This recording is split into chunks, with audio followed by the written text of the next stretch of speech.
രാവിലെ എണീച്ച് വന്ന ആട് കുരുത്തക്കേടെന്നാ കളിക്കുന്നതെന്ന് വെച്ചാൽ മാമൻ്റെ ഹെൽമെറ്റിലുള്ള വെള്ളം ഇങ്ങനെ തുടച്ചിട്ട് ഓരോരാളെ മേത്തേക്കാക്കാനാണ് ഈ ഓടുന്നത്. അങ്ങനെ അതെല്ലാം കഴിഞ്ഞ് പിന്നെ അടുത്ത കുരുത്തക്കേടിലേക്ക് കടന്നു.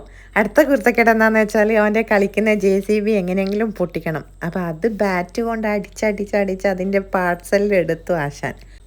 അങ്ങനെ അതെല്ലാം കഴിഞ്ഞ് പിന്നെ ബാഗും എടുത്ത് ജനലിൻ്റെ മേലെ കയറുന്നത് മാമൻ വന്ന സൗണ്ട് കേട്ടു.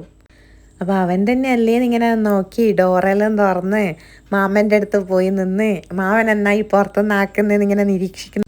അങ്ങനെ പിന്നെ കണ്ണൻ മുകളിൽ കുളിക്കാൻ പോയപ്പോൾ ഇവനും മുകളിൽ പോയി അടുത്ത കുരുത്തക്കേട് കളിക്കാൻ തുടങ്ങി. മുകളിൽ നിന്ന് ആ ബാറ്റിൻ്റെ മുകളിൽ ഇരുന്നിട്ട് താഴേക്ക് പോകാനാണ് നിന്ന്. അപ്പോൾ എൻ്റെ നിന്ന് ചീത്ത കണ്ടപ്പോൾ ആ ബാറ്റ് അങ്ങ് തട്ടി താഴെ ഇട്ടു. ഇതെല്ലാം എൻ്റെ മോൻ്റെ കുരുത്തക്കേട്.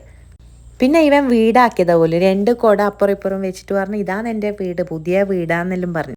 എന്നിട്ട് അതിൻ്റെ ഉള്ളിൽ കയറി ഞാൻ ഇങ്ങനെ എന്നാ ചോറാക്കുന്ന കറിയാക്കുന്നെല്ലാം പറഞ്ഞു. അവൻ എന്നാ പിന്നെ അമ്മേനെ നോക്കുന്നതിൻ്റെ പുറത്തേക്ക് ഇറങ്ങി. എന്നോട് പറഞ്ഞു എനിക്ക് നോക്കാനൊന്നും കഴിയില്ല എന്നെല്ലാം പറഞ്ഞ് പുറത്തേക്ക് ഇറങ്ങി. പിന്നെ അവൻ്റെ വീട്ടിൽ കിടന്നുറങ്ങുക ചെയ്യുന്നത്.